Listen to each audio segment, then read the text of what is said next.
Hi guys, welcome back to my channel. So as you can tell from the title of this video, I will be doing pros and cons of both a cruise ship and a resort. So to give you guys a little bit of a backstory, ever since I was young, starting in my teenage years, I want to say around the age of either 12 or 13, me and my parents have always gone away at least once or twice a year, either on a cruise or to a resort, just to, get away from reality, just to, they always wanted to show me something different, something new. And I will always cherish and forever be grateful and thankful for that, because I've seen so much of the world with them that I never would have probably on my own, or would never have the urge to go away if I didn't travel when I was younger. So I really appreciate that, and I'm truly blessed to have both parents that wanted to take me away and show me different things. So there are both pros and cons to cruises and resorts. So hopefully in this video, based on my personal experience, I'll be able to help you guys if you are trying to make a decision of if you want to go on a ship or if you want to go away on a resort, kind of like what would be the best for you based on my own experience. So let's start out with cruise ships. So with cruise ships, they always say, and I say myself, that you're going on vacation basically as soon as possible. So let me explain that a little. So with cruise ships, right, depending on the port you're coming from, so I live in New York City and we have a port in Manhattan, which is about 45 minutes to an hour away from us by cab.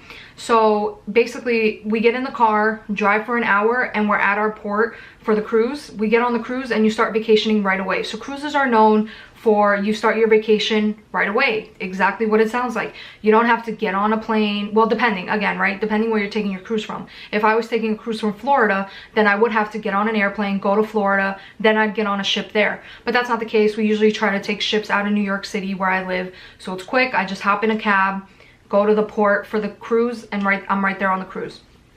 So basically the second you get on the cruise, everything's ready for you. You can go to the bar if you like, you can go to the pool if you like. If you want to go like to your room and change into something, you can do that. If you want to nap, you can do that. So cruises are known for you start your vacation right away.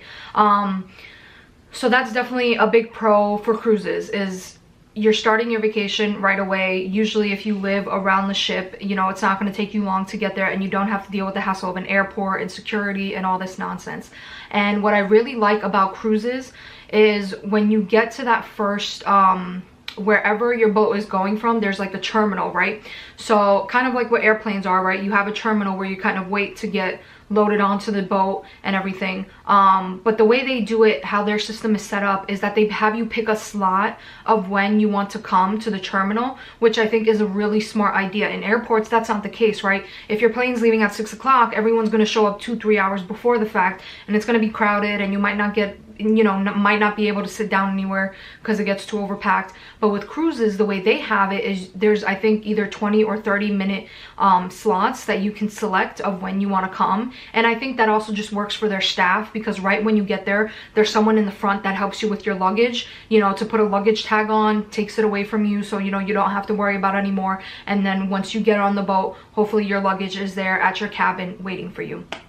So I think that's really smart, just because it makes the whole process of checking in and getting onto the boat so much faster, and it just works better. And they also have sections, so when you go up to register and put in your information and show them your passport, whatever the case may be, they give you either, I think last time I went, it was a number. They give you a number or letters.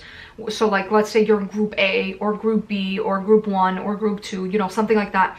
So what it is obviously if you're like VIP or the people who are paying like, thousands of dollars to be on the upper cabinets, you're gonna go first, right? So they're gonna call you group A, you go first. Then group B. I mean, yes, they do have the same concept on airplanes, but I just think it works better at the cruise terminals than what it does at airports, because at airports, everyone crowds around and it gets so crazy. But surprisingly, at cruises, nobody's bombarding to get on the cruise, right? I don't know why, but everyone just, they wait for their turn, they wait till their number or letter is called, and that's when they go up and start forming a line. So I think that's really great. That's another pro, is that they really know how to fast track everyone getting on safely without issues, without you waiting for too long or too much of a crowd. recently, actually, we were a little bit delayed with boarding on our ship, the last cruise that I had taken, because there was, you know, either they were not able to do everything on time that they usually do, so the terminal did get a little bit packed, but it was nothing crazy. It was nothing that I've seen, like, you know, at airports it can get really ridiculous. It was nothing like that. Like, yeah, it got a little packed, there weren't, you know, spaces for people to sit, but again, once that started happening, like, they really put, you know, we got on the ship really quick. Like, they were delayed a little, but they really, you know, again, process went smooth. I loved it, couldn't complain. So another pro of a cruise is that there are a lot of food options. So usually when you go on a cruise ship, kind of like these bigger ones like Royal Caribbean, Norwegian, Celebrity, you know, I've been on a few different ones. I really love the Norwegian line the best. That's just my personal preference. I've been on Royal Caribbean before, I've been on Celebrity before, and I like them, but I just like Norwegian better. I just think, I don't know, I think their food options are great. They have a lot of them, and just the way that they program and manage, you know, the cruises, I think I really like better than compared to Royal Caribbean and stuff like that. But anyways, let me know if you guys actually want to see a video on me comparing the different cruise lines, because I have been on a few different ones, so I can give you my experiences with the different ones and kind of the pros and cons of that as well. So let me know if you'd be interested in that. But yes, like I was saying, there's a lot of food options on their Norwegian lines. So usually you have 2 or 3 main buffet areas that they have that you usually would go and have your breakfast and your lunch at, and maybe 1 or 2 cafes are open also for breakfast and lunch, you know, a more of a formal sitting area, not a buffet style, if that's what you prefer. And then for dinner, there's like 15 restaurants that you can choose from, which I really love. Me and my parents are all, like, we're all foodies in our family. We love food, and my mom especially, like, she loves to, you know, pamper herself, and when she goes away on a cruise or to a resort, she really loves the factor of being able to go to a nicer restaurant, sit down, dress up, you know. She really likes that and appreciates that, and I've started to kind of appreciate that as well. So I mean, I think it's absolutely great, because it's crazy to think how much they pack in those ships. Like, believe it or not, I mean, I know the ships look huge on the outside, but when you get in there and you see everything they have, like the gift shops, I mean, usually there's a whole section of a boat like dedicated to just gift shops, and there's like a few stores, and I absolutely love it because I love shopping personally. So I love gift shops. But you just, it's crazy because when you go in there and you see everything and you really like, so what I usually do the second I get on a cruise ship is I start walking the main like areas, you know, the gift shop areas, the pool area, everything, because I just want to get a sense of the layout. And it's crazy because you don't think that they would have so much, but they have so much on these ships that you don't even realize until you get into them. So food options being one of them, they have a lot of options. Usually cruise ships, I want to say, have about almost 10 different options that you can pick from, which I really appreciate. So, and again, right, they also cater to people, like, let's say you don't necessarily want to dress up, you don't want to get fancy, you don't want to do a sit down fancy dinner at a restaurant, you can just go to the buffet. That's an option also. And the buffet also carries like lots of good stuff. Like, there were a few nights sometimes on cruises where I just didn't feel like dressing up. I let my parents go on their own, like, you know, to the fancy restaurant, and I just went up to the buffet, and, you know, they had the steaks, they had the fancy salads, they had basically everything you would get at these restaurants. They also carried at the buffet, so it wasn't like a big deal. It wasn't like I'm going to the buffet and I'm only going to get hamburgers and hot dogs. Like, no, they also had a lot of the options that they have in the restaurants. Not the same exact options, right? They're not plated as nicely and they're not brought to you. You have to go get it yourself, but totally don't mind, because days when I was sick or just not feeling it, I love that there was also a buffet option. Let's see, what else for a cruise? Oh, there's a lot of things to do on a cruise ship, which I absolutely love. When I was younger, I didn't really take advantage of the things to do during the day. But this recent cruise that I went on, there was so much to do. Every day is planned out for you. You know, usually the night before you get an itinerary of what the next day of every program that's going to happen. And it is insane. They start like super early in the morning at like 7 a.m. or 6 a.m. if you're an early riser, which is great. You can go and they have like workout classes, or you can go catch a movie, or like all this stuff. And then during the day they have all this stuff. You can take a culinary class, they have live auctions for like paintings, they have like a lot of freebies, they have bingos, you can go watch a movie, they have some like sport event, like, you know, at their basketball court or whatever the case is. They have some swimming and like lessons or instructions you can take. They have like a spa day instructor, kind of like how to take care of your skin or your body type of thing. I mean, they have everything and anything that you can think of, which is absolutely really amazing. Again, you wouldn't think that there's that much to do on a ship, but there really is. Usually you can plan out and it kind of sucks because I remember actually this last cruise, there was something happening, I think, I want to say in the afternoon times around 1 o'clock, but there were two really good things that I wanted to do. Like one was like a spa treatment, like learn about a spa treatment, and then another one was like a scrapbooking thing that I wanted to do, but they both happened at the same time, and I was like, oh my god, which one do I pick? Oof. So again, they have really awesome things for you to do that you really would not expect. So you literally, you know, all ages, the kids, you can leave them off. They have like kind of a daycare, fun care center for them where the staff takes care of them all day, and the adults can go on and like, you know, lay by the pool, go to the spa. I mean, it's absolutely mind-blowing what, like, the amount of items you can do on a cruise. It's so insane. And then another pro is that when there's bad weather, right? So I have been on cruises before where we've hit like really bad weather and the boat started rocking back and forth.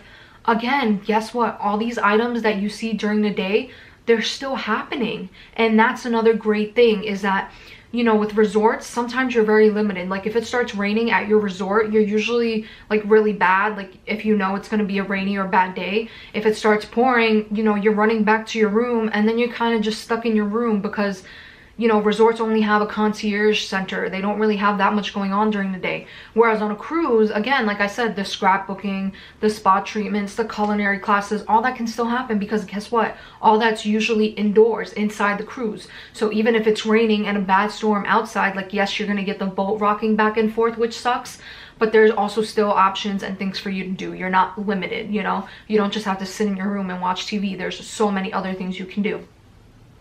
So, also, a con, now we're going to get into the cons of cruises. A con is bad weather. So for me, the first time I experienced bad weather on a cruise, I was in my teenage years and I was younger, and it did not sit well with me. I remember that night, like, our boat really started rocking bad, and I ended up, you know, I was seasick all day. I ended up throwing up that night, and it was just not good. Also, it's really important, bring medication with you for that, for like seasickness, because it really does help. I know they have like these stickers that you can put on your forehead that kind of help calm you and relax you during sea storms, and, you know, can help lessen seasickness. So I would really highly recommend those. But I remember the first time we hit a storm and it was bad, and the rocking was really bad, and when we went to the buffet to get food, you know, just a little something to eat, like, there was nobody around. Like, you can tell, like, you know, a lot of people were seasick, a lot of people were not feeling well. So that's definitely a con, is that you are on water, so things can happen. Like, a storm can happen all of a sudden, and, you know, the boat starts rocking back and forth and it gets uncomfortable and you start feeling seasick. Like, that's definitely a big con, especially if you're someone who doesn't deal with seasickness well. If you're someone that will get to you, it can happen, you know, it really can happen. Usually what I try to do is I try to plan for months that I know are pretty good and there won't be any storms. You know, the summer months, you want to be careful, because usually in the summer months, like August and September, are big storm months for the Caribbean. So you might hit that, you might not. You know, usually if they do expect something really bad, they might either delay or try to go around the storm. I'm not sure, to be honest, because I never had that happen to me. But maybe they do try to, you know, well, obviously they're going to try to go away from the storm. They're not going to try to bring you in the storm. But then again, sometimes there's nothing you can do. Sometimes you just hit the storm and it's something you have to deal with, unfortunately. Another con is that if you're traveling internationally, right, also, I think even if you're staying in Florida or whatever the case is, but usually if you're traveling to the Caribbean, whatever the case is, when you get off the boat, right? So when you get onto the boat, just like airports, they have security. You have to, you know, take all your stuff off. You know, they, you know, scan your luggage, make sure everything's all set and everything's good. But one annoying thing is that once you get to your destination, wherever that is, Florida, anywhere in the Caribbean, whatever the case is, when you board back onto the cruise ship, you have to go through security again, and it's so annoying. Like, don't get me wrong, I totally understand that it's for the safety of the passengers and the crew to make sure people are not bringing anything suspicious or anything bad on board. But it's so annoying. Like, you know, if you're coming from the beach, like, let's say, you know, if you're going to the Caribbean, right, like, you're spending a day at the beach, you're really active, you're doing so much, and then like you just like you get to that point in the day when you're just like, oh, I want to go home, like I can't wait to lay in my bed because I'm so tired because I've done so much, like, you know that feeling. And then when you get to the cruise ship, you have to go through the hassle of taking everything off you, going through the metal detectors. That really annoys me. That really irks me. And then especially, like, let's say you come back from a day of being out, right, and then you go out again for the night because you want to go try some local restaurants. Well, guess what, you're coming back and you have to do the security thing yet again. And that's, you know, that's annoying to me. That's kind of a con to me, is I don't like to always have to keep going through security and getting checked. It's kind of really irritating. Like, I understand it and I know why they do it, and I thank God that they do it, you know, because so to make sure that everyone's safe. But again, it does get a little annoying. Another con is that, so depending on where you get your cabin, so this time around I've been on different levels on cruise ships. So I've been on kind of like the higher level, like right before you hit the pool deck area, and then I've been on lower levels where you only have like a small little circular window. And believe it or not, there's so many kind of myths about that. So people think that if they're on the lower levels, like, oh, that's not great, you're gonna hear the engine and the propellers of the boat. No, you're not, guys. It's really quiet down there. It's super soundproof. At least from my experience, I haven't had an issue with that. And honestly, you're only gonna go there at night to sleep anyways, right? That's the whole idea of a cruise, is that you're really spending a lot less time in your cabin. You're just off doing things by the pool, eating your heart's desire, you know. You're not really staying in your cabin. So even if there is a little bit of engine noise or whatever the case may be, it's only going to be at night, and it's going to be super minimal. And usually they do turn the engines and stuff down more at night because they do understand that, you know, people are going to go to sleep and it might disturb them, so they are mindful of that kind of stuff. Now on the upper levels, so I recently had this experience from the cruise I went on, is that the pool area was, I think, on the 16th floor, and our cabin this time was on the 14th or 13th, so we were only 2 or 3 floors up from the pool area. So usually by that pool area, they kind of also have like restaurants like on the floor below. Usually a lot of the cruise ships also have like a nightclub or disco that people can go to as well. Usually the bars and stuff are on that, you know, beneath the pool level. So all on those, like towards the level of the pool, beneath or above, there's bars, there's restaurants, there's the disco, so there's a lot going on. So recently what I experienced is either 1 or 2 nights, I remember, after around 11 o'clock, I don't know if it was the disco, I don't know really what it was, but I started hearing music and I was like, oh, guys, I'm a very sensitive sleeper. So it wasn't to an extent where I couldn't sleep, like it wasn't like a rager and really crazy, but I did hear like the bass, like doom, doom, doom, doom. And you know, when you're trying to sleep, like after a day of, you know, coming back on the cruise and like doing a lot, when you're trying to sleep, it's like, oh crap. But I did bring earplugs in, so it's okay. Like, you know, I did hear it, then I put my earplugs in and I could hear it a little bit, but it wasn't to an extent where I couldn't sleep. Like, I did end up going to sleep, but that was definitely a con to me. And then I also noticed that on the higher levels, the cabins, and this might be true of all of them, but I also know, you know, it was true of the cruise that I went on last, is that you can hear your neighbors. I remember when I was a teenager, we went on a cruise once and there was a couple, I think a husband and wife, boyfriend and girlfriend, I don't know, that would always argue. It wasn't anything too extreme, like they didn't argue for hours on end, but I remember like a couple of nights, like we would come home from dinner, like wind down, start relaxing, and then here you go, you hear this couple going at it. So FYI guys, the cabins are not soundproof. They are, but they might be, but very minimal, I think. I don't think there's a lot of soundproofing, so you will hear like sounds from your neighbors depending on if they get loud, if they get rowdy, if they have kids, right? If they have like little toddlers or babies who cry a lot, you might hear that. There's also a lot of kids on these cruises sometimes, so you hear them running up and down the hallway. Again, it's not very soundproof, and I totally get it, right? You're not going to live on a cruise, right? Your apartment being soundproof is one thing. Your cruise ship cabin being soundproof, not as detrimental, right? Because you're gonna go out, the expectation is you're out, you're not in your cabin all the time, so it doesn't really matter. If you are on a cruise, you're only gonna be there for a week, so if you do have annoying neighbors, it's just a week, and hopefully it's not every night. And if you have the balls, you can go to the neighbor and be like, hey, shut up, like, we hear you, you make too much noise, be quiet, like other people are trying to enjoy this cruise.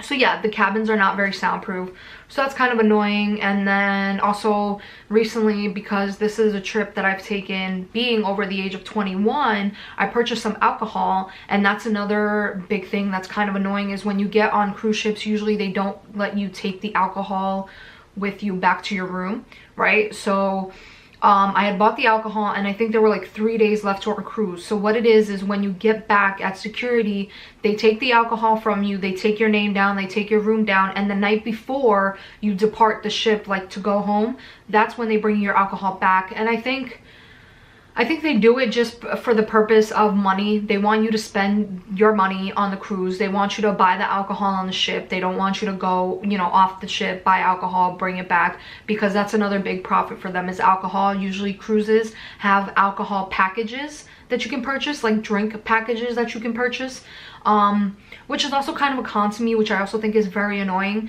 that you have to pay extra for drinks, even sodas. Like, really? For kids, you can get like soda packages, which I think is absolutely ridiculous. So the only free thing on cruises is like waters and some juices, but if you want soda or alcohol, you have to either buy a package, or if you want to, like, say, have a drink that night, you would pay for that. Like, that would be charged to your room if you want to have a glass of wine or a beer, which I think is absolutely absurd. I don't know if certain cruises do like all-inclusive, which means the drinks are included, but usually I haven't seen that. Usually drinks are, you get a separate package, or you pay by the amount of drinks you get, which is kind of really annoying. But that's how they make their money, so I get it, I understand it. So yeah, so those are the pros and cons of cruises.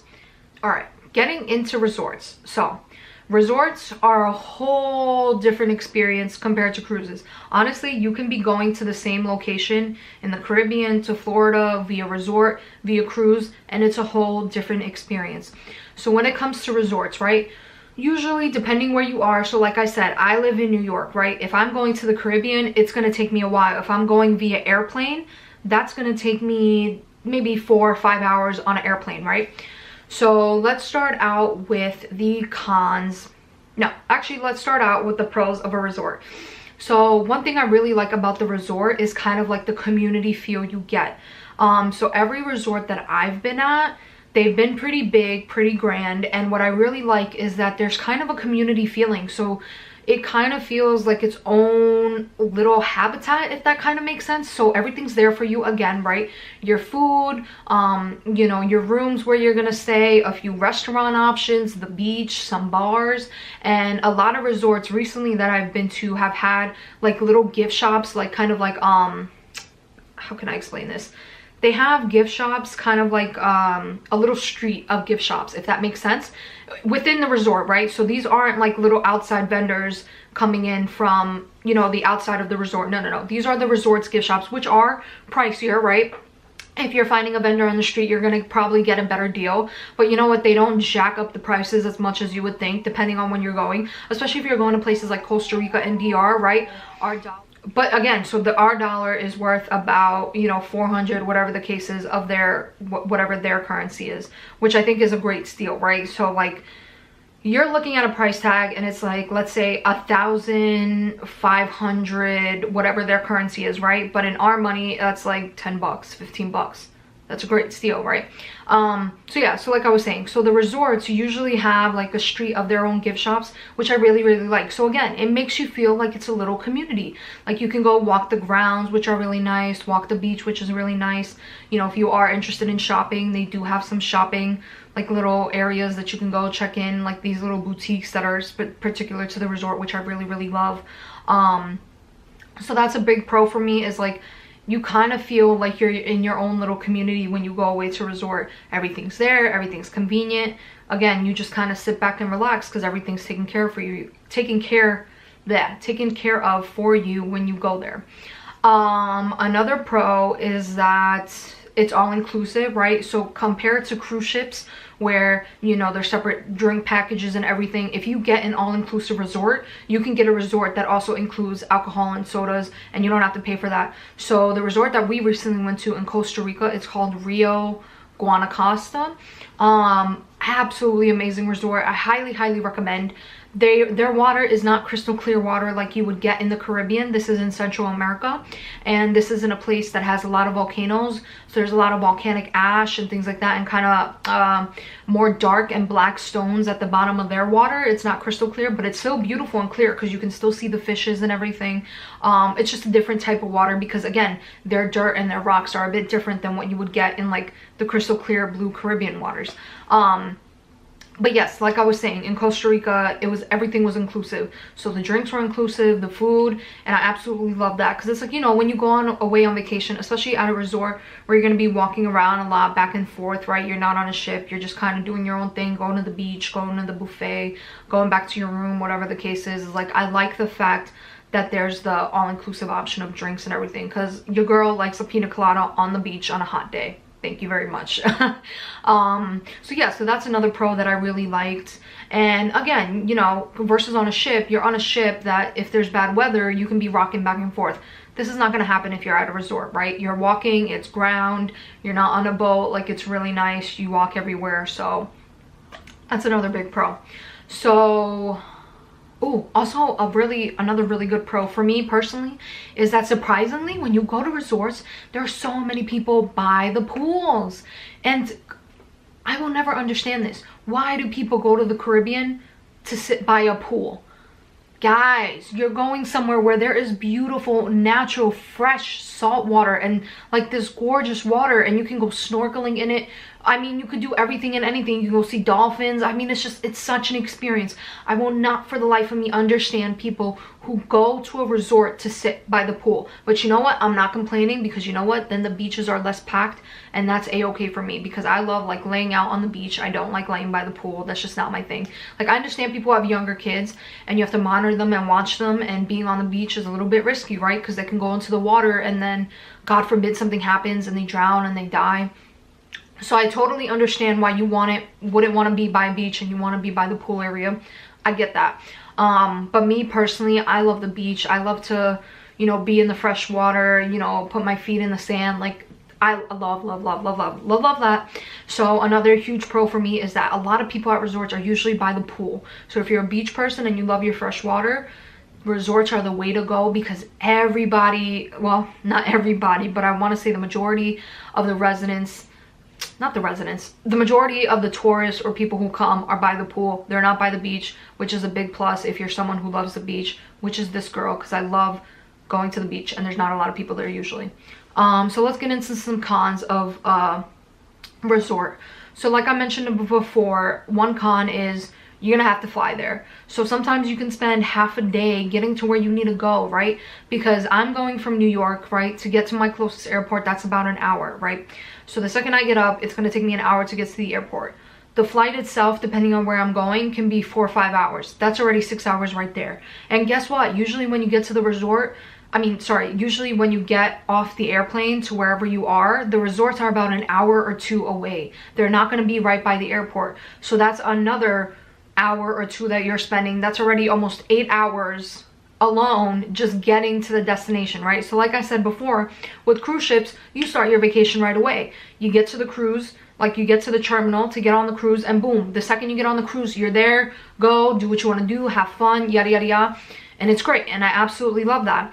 But with the resorts, that's not always the case, because you're spending maybe a good 10 hours just from when you leave your house to get to wherever your resort is. So that is a con for me, because I love to be on vacation like right away. You know, I don't want to wait. I don't have patience to get on an airplane. Like, yes, I know I'm going to get to my resort, but again, having to deal with airport security, getting on the plane, getting off, taking a long ride to the resort, that kind of annoys and irritates me, because I just want to be on vacation. Like, you know, I'm very much, you need to please me now. Like, I don't like to wait. Like, I'm more of in the now. It needs to happen now. Another con, and where my mom has been really smart in, is that she has always ordered So we have a tour person that we usually get our tours from. So my mom usually orders early flights for us, which I've always really liked and appreciated. So like, let's say our flight is at 5-6 a.m. our time, right? By the time we get there, it's like 10, 11, maybe even a little bit earlier, depending on like the time, you know, the time difference, depending where you're going. So it might be a little earlier, a little bit later, but usually if we leave 5, 6 in the morning, we're at the resort by 1 or 2, which is great because guess what? You don't lose that day. A lot of people, when they plan their trips, not that they plan in a bad way, but some people like to take, you know, some people like to sleep in, right? So they like afternoon flights or night flights. But you know what, guys, you're paying for that day at the resort, so you're already losing that day, unfortunately, if that makes sense, right? So my thing is, like, let's say you planned your trip Sunday to Sunday, right? Sunday night they're gonna charge you for that resort, but let's say that resort fee for that day, right? Let's say you get into the resort 10, 11 o'clock at night. At this point, like, food is closed. That's another thing. Like, when you get to the resorts, it's not like a cruise ship where things are open kind of 24/7, or you can find like some place to eat like a little after midnight. That's not the case with resorts. A lot of resorts, like, you know, they end service at 10 or 11 and that's it. And then your only option is like the bar, and the bar only has like, you know, very limited options. Maybe you can get some chips and dips, maybe something small, but you're not going to get a full meal. So you're losing a day, right? Because if you get there at 10 o'clock at night, that's it. Like, daylight's gone. You can't go to the beach. You can't go to the pool. Food options are closed. The restaurants are closed. So you're very limited when you get there.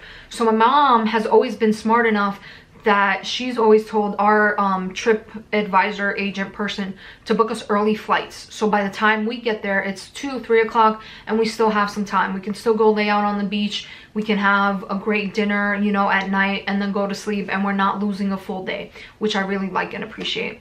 What are we doing? We're doing cons. So as I was saying, with food, so a big con for me at the resorts is that there's usually one buffet.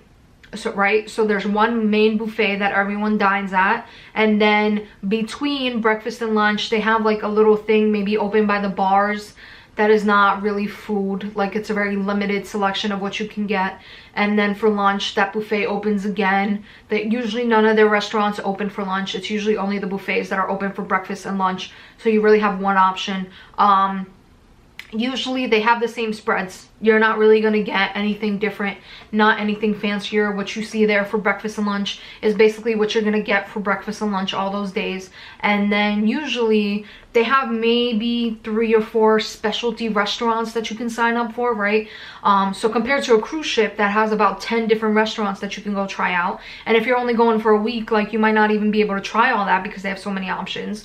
Resorts have a very limited amount of options. It's either you go to the buffet for your dinner, or you do one of their specialty restaurants, which is usually they have maybe 3 or 4 if you're lucky. So again, not really that great of a selection. And it is kind of annoying because you do have to either the morning or the afternoon prior go to the desk and make reservations for yourself. You can't just go to these restaurants as you please. You have to make reservations, which makes sense, right? Because they're not expecting everyone to be at the restaurants. They're expecting a lot of people to go to the buffet and then give people a chance, like kind of a rotate, you know, they do a rotation. They give everyone a chance to go to these restaurants, but they want to make sure not everybody is trying to go, you know, to one restaurant, which makes sense, but it's kind of annoying. And again, it's kind of annoying to me that it's limited, that you only get 3 or 4 specialty restaurants, and it's usually the same stuff, right? Depending where you go, it's usually maybe a Mexican place, maybe like a steakhouse or an Italian restaurant, and that's really about it. That's all you're really gonna get.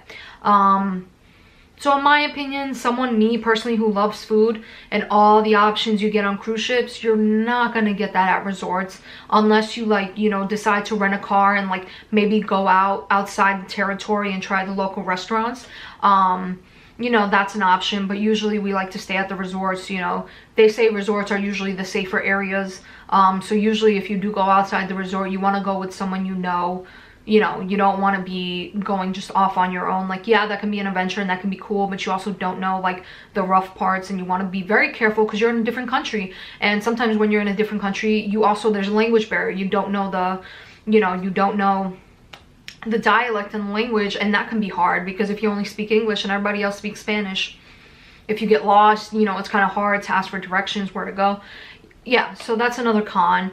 And with that, oh, there was something else that kind of popped into my head just now, but just floated away. But yeah, I think those are the big cons for me when it comes to resorts. So based off of what I've been saying, again, like I said, there are pros and cons to both cruises and resorts. I've just listed and let you guys know what my pros and cons are from my experiences. There definitely are a lot more. I'm not touching base on everything, because if I was touching base on everything, this video would be probably over an hour long, and I don't want it to be, you know, too aggressive or extensive. So I'm giving you guys kind of like the brief, you know, 3 or 4 points of pros and cons for both. But there's definitely a lot more that I can go into. Again, it's all personal preference and what you like. You know, every resort has something different to offer. Every cruise line has something different to offer. Cruises and resorts are 2 different experiences, right? So it just depends what type of experience you're looking for. I think both do a really good job at helping you with children. Oh, that's what I was thinking of. Right, sorry. So one more con I have with the resorts is that compared to cruises, there's not this whole itinerary of all these things that you can do throughout the day. That's usually not the case with the resorts. So resorts also make a lot of profit by selling you tours. So what they want you to do, what the expectation is when you go away to a resort, is that at least 2 or 3 days out of your stay at the resort, you're gonna go on a tour. You're either gonna go, you know, swim with dolphins, or walk the rainforest, or, you know, all this stuff. They have so many things that you can get and buy, but usually these tours are very expensive, very pricey. So be careful with that. Sometimes you can find vendors on the beach that will sell you some tours that are a lot cheaper than what they are at the resorts. So look at that as an option, but make sure it's not a scam. Oh, I actually might do a video for you guys on like little trips and tips and tricks of resorts and cruises to make them, like, you know, more affordable for you guys. Let me know if you'd be interested in that, because I definitely have some tips and tricks that I can teach you guys and do a video on to get the best out of your experience, to get the cheaper prices. Let me know if you're interested, because I can do a video on that. So yeah, so the whole point is that they want you to spend 2 or 3 days getting a tour from them, which can run up to $100 a person, right? So times that by 2 by 3, you're spending maybe close to or over $1,000, depending on how many people are in your family on these trips and tours. So the whole expectation is that there's not that much to do at the actual resort. You're either going to be by the beach or you're going to be by the pool, and that's really it. They have some water aerobics, but nothing too extensive, nothing too much. So just FYI, be mindful of that, that you're not going to get as much at a resort as you do on a cruise. There's very limited amount of things that they do throughout the day at resorts, because the expectation is that you're gonna go away and you're gonna do trips, and you're not just gonna be sitting by the beach in the pool. So yeah, I hope you guys enjoyed. Please let me know if you want to know maybe like packing information, what to pack with you when you go away. I can also do a video on that. I can do tips and tricks to save you guys some money. So let me know if you're interested in more videos like this. I hope you enjoyed this, and yeah, I definitely will be doing more trips, hopefully on cruises and resorts. And if you guys want me to do specific reviews of hotels or cruise lines, let me know. I'll be more than happy to do that for you. And yeah, I hope you guys enjoyed this video, and thank you for watching.